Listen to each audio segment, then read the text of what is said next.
اور ان سے 2 شخصوں کا حال بیان کرو جن میں سے ایک کو ہم نے انگور کے 2 باغ عنایت کیے تھے اور ان کے گردا گرد کھجوروں کے درخت لگا دیے تھے اور ان کے درمیان کھیتی پیدا کر دی تھی. دونوں باغ کثرت سے پھل لاتے اور اس کی پیداوار میں کسی طرح کی کمی نہ ہوتی، اور دونوں میں ہم نے ایک نہر بھی جاری کر رکھی تھی،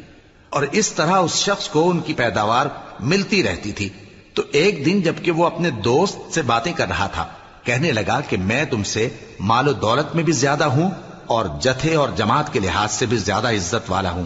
اور ایسی شیخیوں سے اپنے حق میں ظلم کرتا ہوا اپنے باغ میں داخل ہوا.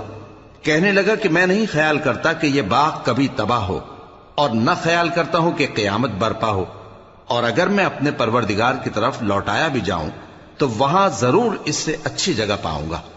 تو اس کا دوست جو اس سے گفتگو کر رہا تھا کہنے لگا کہ کیا تم اس ذات سے کفر کرتے ہو جس نے تم کو مٹی سے پیدا کیا